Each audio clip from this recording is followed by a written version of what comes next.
Qu'est-ce que nous allons voir aujourd'hui? Pourquoi votre mariage se termine sur la terre? Quelle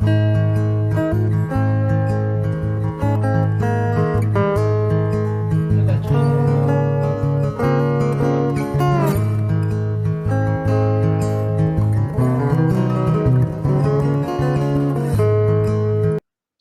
Donc, avant de commencer cette vidéo, j'aimerais que vous souteniez cette vidéo. Si vous pouvez me mettre un j'aime, ça va beaucoup me faire plaisir.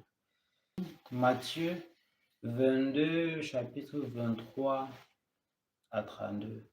Jésus répond à cette question. D'ailleurs, le prêtre dit souvent que jusqu'à ce que la mort vous sépare.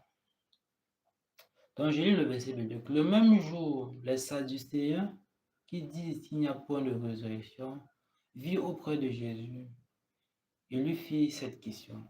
Maître, Moïse a dit, si une personne meurt sans enfant, son frère épousera sa veuve et suscitera une postérité à son frère.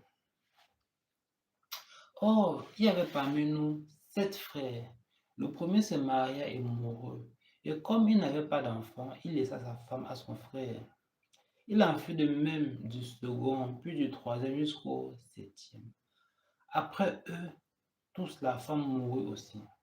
À la résurrection, duquel des 7 sera-t-elle donc la femme, car tous l'ont eu, afin que l'héritage du grand frère ne périsse pas, afin que le nom du grand frère ne disparaisse pas.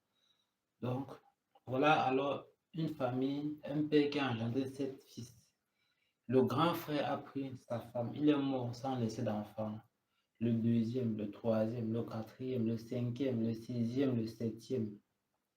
Et tous les hommes là, la femme n'a pas donné d'enfant. Voilà pourquoi le frère suivant prenait toujours. À la résurrection des morts, au paradis, elle serait la femme de qui? La femme du premier ou la femme du dernier ou la femme de eux tous? Voici donc la réponse de Jésus.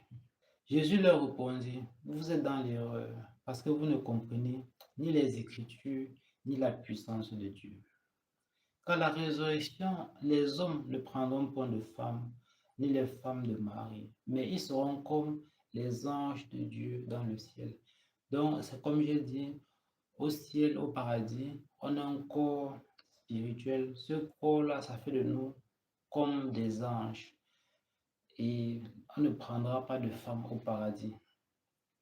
Au paradis, on sera comme les 7 qui sont autour de Dieu, qui passent à dire que Saint, Saint, c'est l'Éternel. Au paradis, on va plus adorer Dieu. Votre mariage est terminé sur terre. Au ciel, vous appartenez à Dieu. Quand vous vous mariez, le prêtre dit jusqu'à ce que la mort vous sépare. Au ciel, vous ressemblerez à un ange. Les anges n'ont pas de désir sexuel. Comme sur terre, vous avez un corps physique, dans l'éternité, vous aurez aussi un corps spirituel. Ce qu'on n'est pas attiré par les désirs sexuels. Sur la terre, vous êtes mort pour les hommes, pour vos amis, pour vos proches. Mais pour Dieu, vous êtes vivant. Pour Dieu, vous avez juste échangé un corps charnel, un corps corruptible pour un corps spirituel, un corps parfait. Ce message est un extrait de mon livre. Je vous laisse le lien en description, c'est complètement gratuit. Lisez-le, mettez-le en pratique pour déjà voir l'avance des messages que je vais donner.